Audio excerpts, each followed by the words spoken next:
my inside still stuck as her abrupt transfer ripped like panic, spewing blood. And doubting wisdom and ancient viscera, you saw it pooling and thought you might lose me. Her first act of thanks was to urinate on my belly. She clung to words, strange sounds, speaking in tongues, so new she had not yet forgotten the language of the gods. She found her father and called him by name, and paid heed to the healer that brought her forth. And babbling like no baby should, in sudden surprise at her sticky introduction, she regressed to wide eyes and manic protest, while I shivered in puddles of myself and her. And Daddy, you were there from the first tiny twinge, as the sun hugged the horizon at 5 that morning, and I still had the semblance to follow advice. So we timed my pain in anxious increments. I gave a stellar performance for the first 12 hours. But imagine your insides being scooped out and slowly replaced with drying cement. The feeling that you get right before that kills you is where I was for the next few hours. So I bowed to the crushing inefficiency of my makeup, and baby, smart to be afraid of large men with sharp objects, rightfully poised herself for the push, and as his threatening glove-strapped hands were in motion, she came through, as Daddy held her soul in mine, in his arms. Audre Lorde writes about some white men who for sport or sickness or some strange desire tied together the legs of a laboring pregnant slave until she birthed the dying baby against the bone. And with that, absolute hell on earth has been realized. You see, the pain of labor is unimaginable, and the emotional event is impossible to describe, and to get through it with love and support is still terrible. Your child is your only reward. And normally, if your child dies, you can blame God, but not this time. See, this time God said, let there be life. He said, let there be life, and those men said no. God said, and it was good, and those men said, absolutely not. God said, oh, what a child is pleasing to my eye, and those men said, who the fuck do you think you are?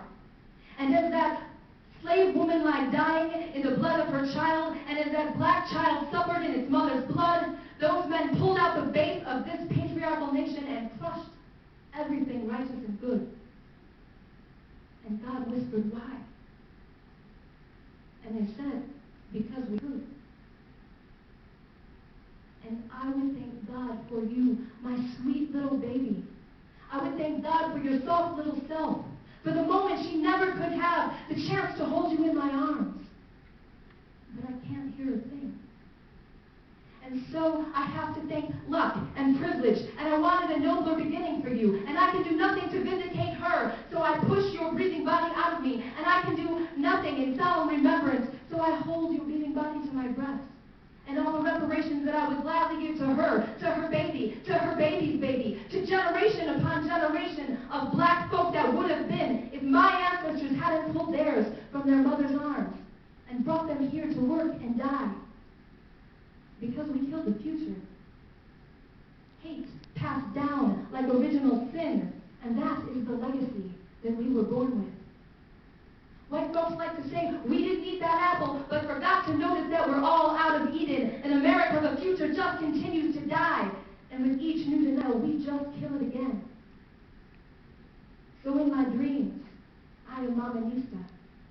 And I invite you, if your skin is fair, not to be paralyzed by guilt or ignorance, but raise a fist with me in revolution. And if you think there's only so much one person can do, only so much one doctor or lawyer can do, one politician who wants real reparations, because it'll take more than 40 acres to fix all this, one cop who won't stand for justifiable homicide or making men slaves to the prison industrial complex, one educator who teaches black history, women's history, disability rights, then I say to you, yes, there's so much one person can do. So like an alcoholic, we need to stand up and say, hi, I'm white America, and I'm powerless over my addiction. You see, it started on the coast of Africa. I carried my addiction through the Middle Passage. I went real heavy for a while after Reconstruction. I hit rock bottom at Jim Crow. Hell, I've been relapsing straight through the 80s backlash, and the truth is, I've never really been clean. So if it started with me, it end with me. If it started before me, then let it end with me. No matter what the cause, for all of us, let's make it end.